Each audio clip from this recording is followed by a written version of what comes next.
The icy water went on forever under a gray sky. 22 trade ships moved slowly through the waves. They were bringing food and supplies to Britain. But they were not alone. 8 German submarines were hunting them under the dark water. The U-boats were winning. They had been winning for months. And if something did not change soon, Britain would run out of food in just 6 months. The convoy ships knew the submarines were down there somewhere. The sonar workers pressed their headphones tight against their ears. They were listening for the ping sound that would tell them where danger was hiding. When they heard it, they would drop depth charges over the side. These large barrels of explosives would sink down into the water. They would explode when they reached a certain depth. But here was the problem. The depth charges almost never worked. Out of every 100 U-boats they tried to sink, only 4 actually went down. That meant 96 got away to hunt again. Every month, the German submarines were destroying 700,000 tons of Allied ships. That was enough metal to build a bridge across the ocean. Thousands of sailors were dying. Food was not reaching Britain. Oil was not reaching Britain. The weapons they needed to fight the war were sinking to the bottom of the sea. The Allies were losing the Battle of the Atlantic, and they knew it.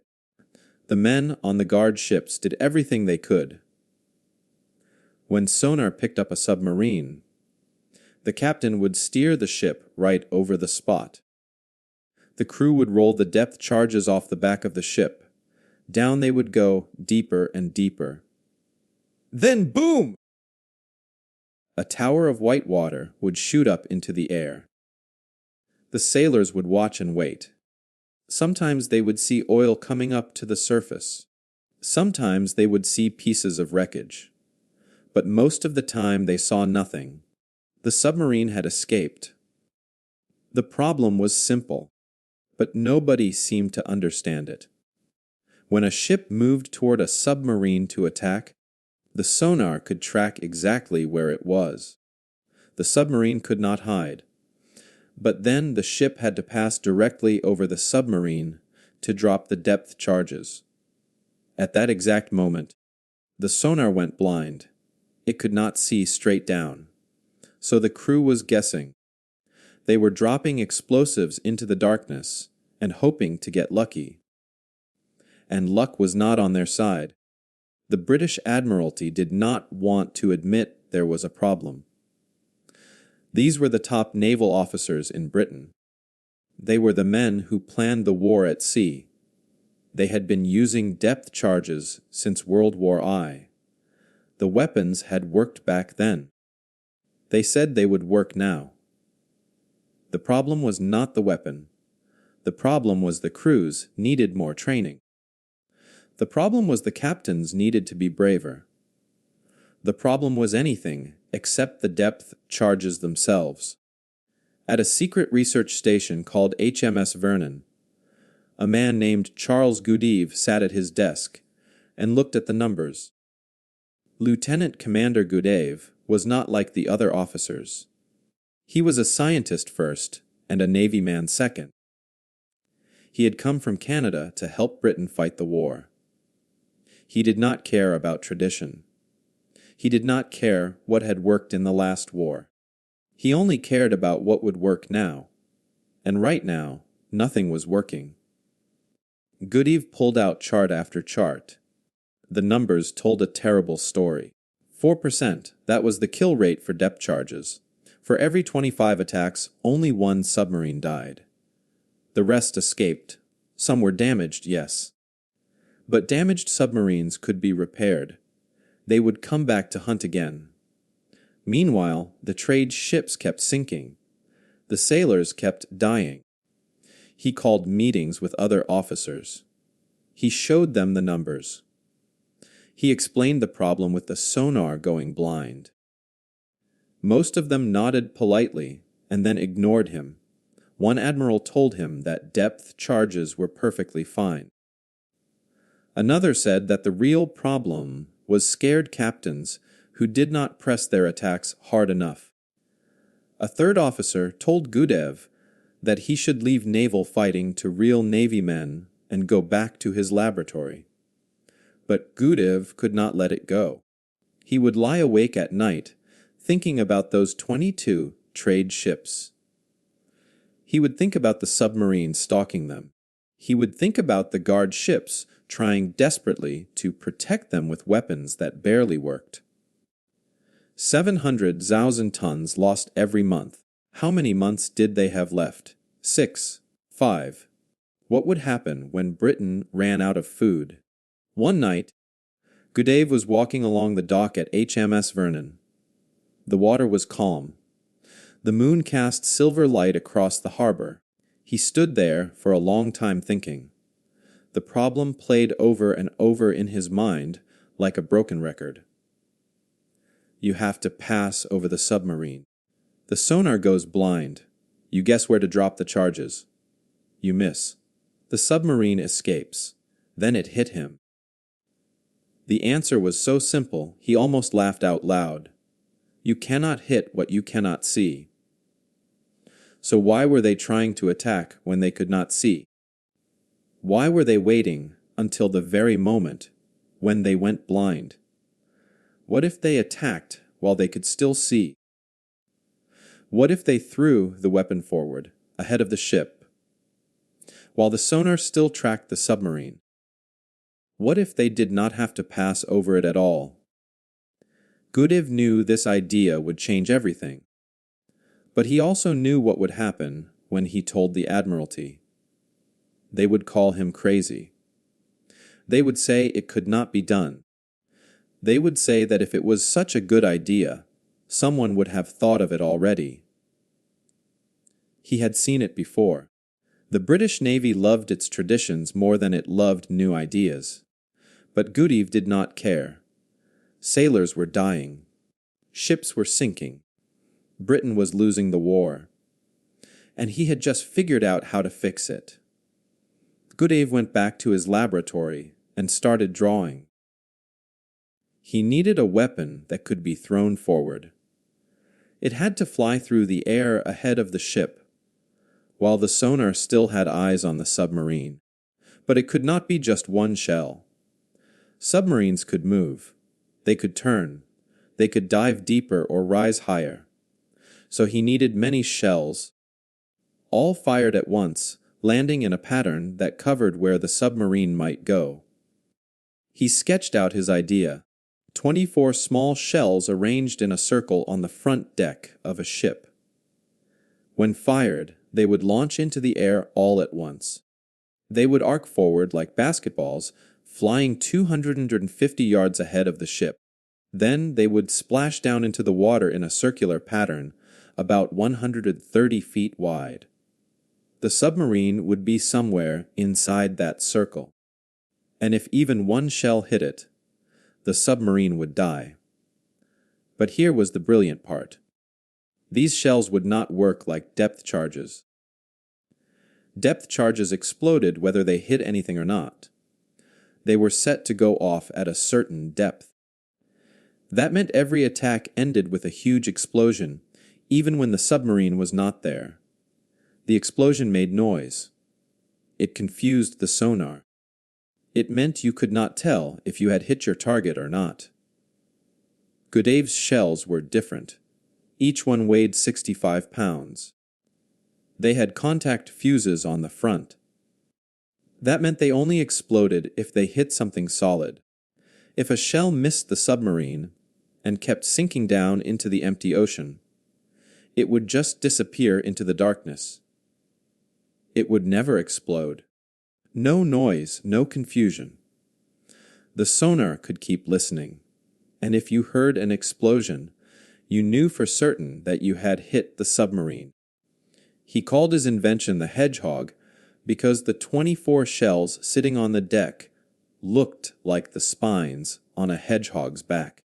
He showed his drawings to the engineering team at HMS Vernon. They liked it. They said they could build it. So they did. Within weeks, They had a working model. It looked strange. It looked like no weapon the Navy had ever used before. But it might just work. In January 1942, they put the first Hedgehog on a ship called HMS Westcott. The captain and crew looked at the weird machine with doubt. It did not look powerful. Each shell was small, much smaller than a depth charge. Some of the sailors joked that they were going to throw firecrackers at the Germans. Others wondered if the scientist from Canada had lost his mind. HMS Westcott went out on patrol. For weeks, they searched for submarines but found nothing. Then, one gray morning, the sonar operator called out, "Contact!" Submarine ahead. The captain turned the ship toward the target. They came closer. The sonar kept pinging. They could hear it clearly. The submarine was trying to dive, trying to escape. This was the moment. In the old days, the captain would have sailed right over the submarine and dropped depth charges. But not today. When they were still 250 yards away, the captain gave the order. Fire the Hedgehog. There was a whooshing sound like fireworks launching. 24 shells shot into the air, trailing smoke. They flew up and forward, then splashed down into the water ahead. Everyone held their breath. The shells sank down toward the submarine. The sonar still had contact. They could still hear it. Then nothing. No explosion. The shells had missed. The submarine was still alive. The crew felt their hearts sink. Maybe the old officers were right. Maybe this was a waste of time. But the captain did not give up. They turned the ship around. They found the submarine again on sonar. They fired another salvo. 24 more shells flew through the air. Splash. Down they went. Still nothing. No explosion. The submarine was moving, dodging, trying to escape. They tried again and again and again. HMS Westcott made 37 attacks on submarines before they got their first kill. 37 times they fired the Hedgehog. 37 times the crew wondered if this weapon would ever work. Other ships heard about it. They laughed. They said Gudave had created a dud. They called it Gudave's folly. Some captains refused to have it put on their ships. They wanted real weapons. They said they wanted depth charges. But then the numbers started coming in. Ships with Hedgehogs were getting kills. Not many at first, but some. And when the scientists looked at all the data, they found something amazing. The Hedgehog had a 25% success rate. That meant 1 out of every 4 attacks was sinking a submarine. Compare that to depth charges. 1 out of every 25 attacks. The Hedgehog was 6 times more deadly. One man saw the potential right away. Admiral Max Horton was in charge of protecting the convoys in the Atlantic. He was not like the other admirals. He did not care about tradition. He cared about winning. He looked at Gudave's numbers and made his decision. Every ship under his command would get a Hedgehog. He did not care if the captains complained. He did not care if it looked strange. It worked. That was all that mattered. But there was a problem. Money. Resources. Britain was fighting for its life. There was not enough steel, not enough factory space, not enough workers. The Navy could only afford to build 50 Hedgehogs at first. 50. That was all. Gudave had to prove his weapon was worth the cost before they would make more. December 1942, HMS Harvester was guarding a convoy when sonar picked up a submarine. U-444, a German killer that had sunk 14 Allied ships. The captain of HMS Harvester did not hesitate. He turned toward the contact. He gave the order to fire. The Hedgehog launched its 24 shells into the air. They flew forward and splashed down in their circular pattern. 3 seconds passed. Then the ocean erupted. Multiple explosions almost at the same time. At least 4 shells had hit U-444 directly. The submarine's hull tore apart like paper. Water rushed in through massive holes. The crew inside had no time to react. The submarine sank like a stone. It was over in less than a minute. HMS Harvester had just killed a U-boat with a single salvo. 1 attack, 1 kill. The weapon that the admirals had called firecrackers had just sent Germany's finest submarine to the bottom with 1 hit. News spread fast. Captains who had refused the Hedgehog now wanted it. The factory started running day and night. Godave's folly had just become Britain's secret weapon. The numbers told a story that nobody could ignore. Before the Hedgehog, depth charges were killing 4 submarines out of every 100 attacks. After the Hedgehog, ships were killing 25 submarines out of every 100 attacks. That was not just better. That was 6 times better. In the deadly math of the Atlantic Ocean, those numbers meant the difference between winning and losing the war. By the summer of 1943, factories across Britain and Canada were building Hedgehogs as fast as they could. The first 50 units had proven themselves. Now the Navy wanted hundreds more, then thousands more. Every guard ship that protected the convoys wanted one. Every destroyer hunting U-boats demanded one. The weapon that admirals had mocked was now the weapon every captain wanted on his deck. The production numbers grew month by month. 100 Hedgehogs, then 500, then 1,000. By the time the war ended in 1945, more than 7,000 Hedgehogs had been built. Over 1,000 Allied ships carried them into battle. From the cold waters near Iceland to the warm seas off Africa, the Hedgehog was hunting submarines. But the most dramatic change was not in the numbers. It was in what happened beneath the waves. German U-boat captains started reporting strange attacks. They would hear Allied ships coming. They would dive deep and try to escape. Then silence. No explosion. No depth charges. They thought they had gotten away. The captain would smile. The crew would relax. They had dodged death again.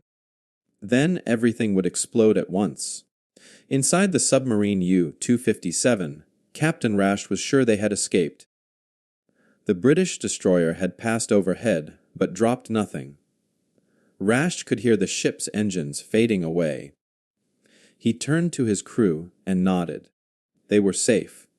But then came the sounds. Multiple impacts hitting the hull almost at the same time. Clang, clang, clang.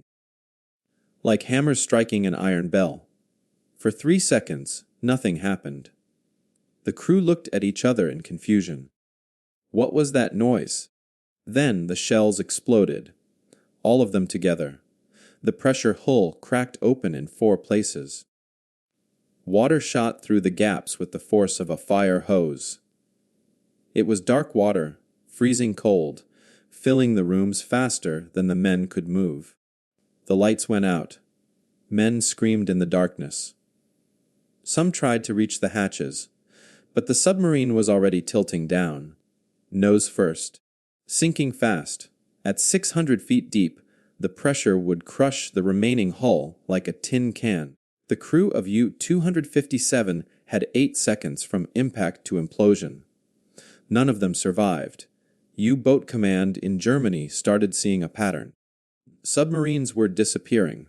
Not just a few, many, and the attacks were different from before. In the old days, a submarine under attack would hear explosions all around them. Boom, boom, boom. The depth charges would shake the boat and scare the crew, but most of the time the submarine would escape. Now the submarines were just vanishing. One moment they would radio that they were under attack. Then nothing. Silence. The submarine would never be heard from again. The German commanders could not figure out what was happening. They sent messages to their submarine captains. Be careful. The British have a new weapon. We do not know what it is. We do not know how it works. Just be careful. But how do you be careful against something you do not understand? The U-boat crews started to fear every Allied ship. They did not know which ones carried the mystery weapon. They did not know when it would strike. All they knew was that more and more submarines were not coming home. The Americans tried to build their own version. They called it the mousetrap. It used bigger rockets instead of the small shells. The idea was that bigger meant better. But they were wrong. The mousetrap rockets were less accurate. They spread out too much. They covered a larger area, but with bigger gaps. Submarines could slip through those gaps. The mousetrap got some kills, but not many. The British Hedgehog, with its tight circular pattern, was still the best. Some British officers wrote reports about the Hedgehog. One captain said, "The weapon has changed the nature of submarine hunting. Before, we were throwing punches in the dark. Now we can see our target and hit it." Another report from the Admiralty stated, "The Hedgehog has proven to be the most effective anti-submarine weapon of the war. Its success rate exceeds all predictions.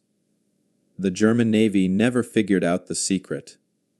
They captured Allied sailors. They questioned them.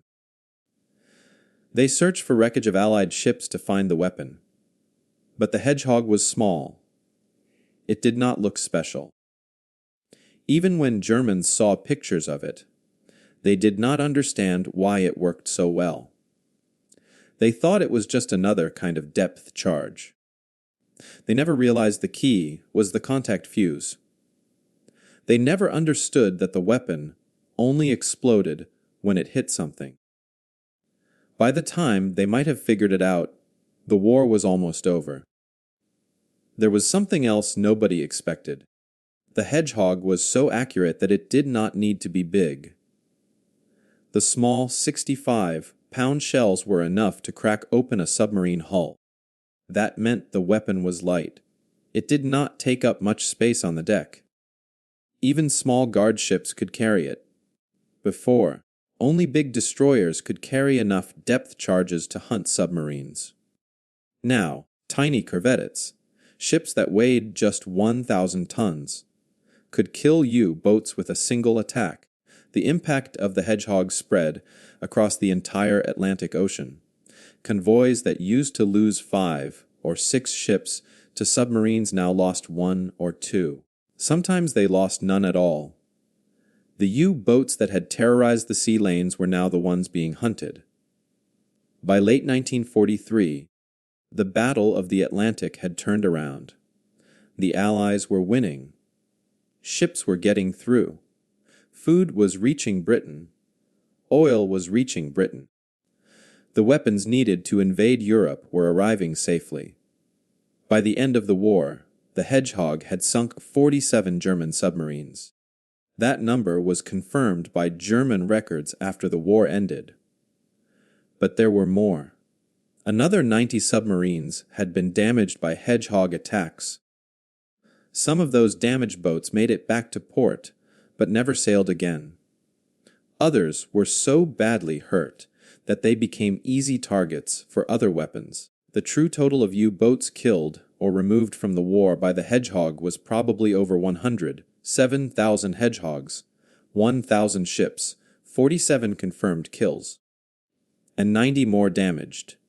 The numbers were impressive, but the real impact could not be measured in numbers alone. The Hedgehog had done something more important than sink submarines. It had taken away the U-boat's greatest advantage. Before the Hedgehog, submarines could hide in the deep water and escape almost every attack. After the Hedgehog, there was nowhere to hide. If an Allied ship found you, you would probably die.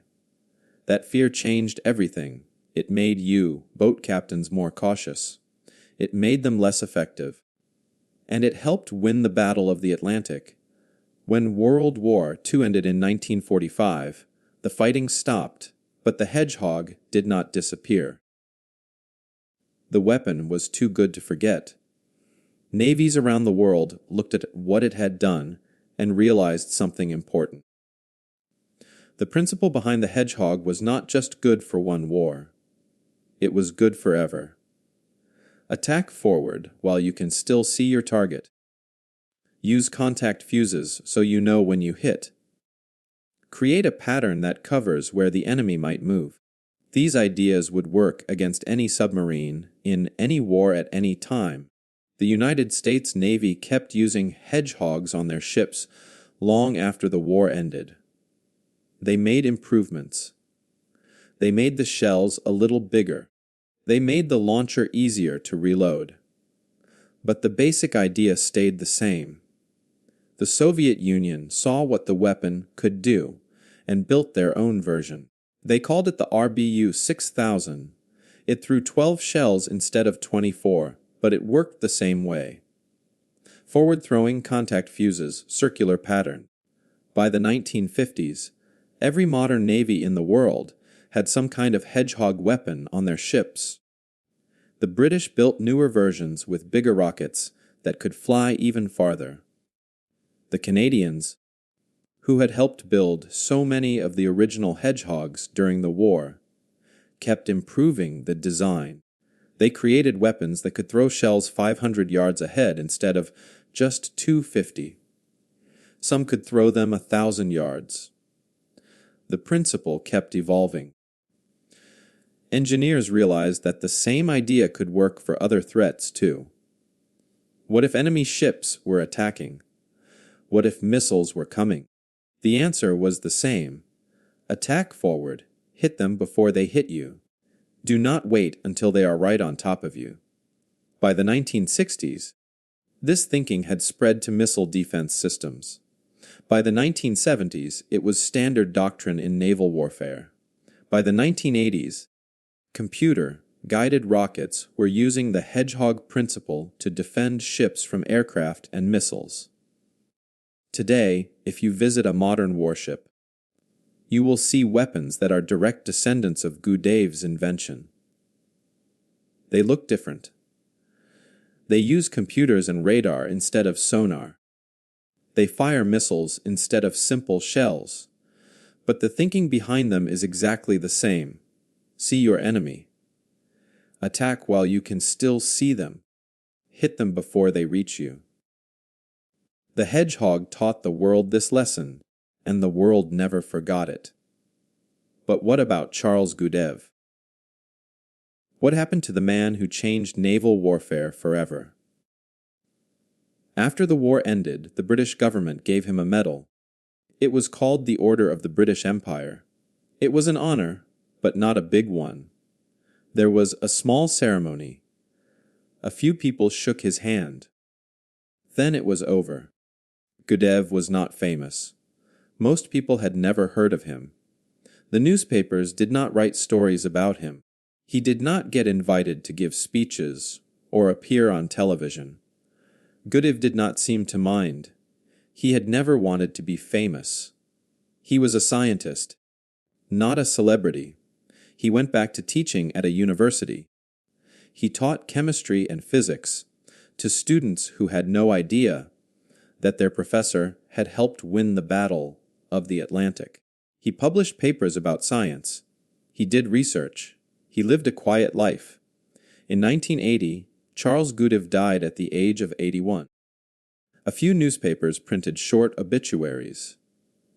Most people who read them did not recognize his name. This is how it often goes with the people who changed the world. The generals get parades. The politicians get monuments. But the scientists and engineers who actually solve the problems often disappear back into normal life. History forgets them. Their names fade away. But their ideas live on forever. There is something profound about the Hedgehog story. It teaches us that sometimes the biggest breakthroughs come from asking the simplest questions. Gudev did not invent some amazing new technology. He did not discover a new type of explosive. He did not create a revolutionary submarine detection system. All he did was ask one question. Why are we attacking at the moment when we cannot see our target? That question seems so obvious now. Of course you should attack while you can still see what you are shooting at. Of course you should not wait until you go blind. A child could understand it. But before Gudev asked that question, the entire British Navy had missed it. Thousands of smart officers, hundreds of engineers, decades of experience, and none of them had thought to ask. This happens more often than we like to admit. Humans are very good at accepting things the way they are. We are very good at saying, "This is how we have always done it." We trust tradition.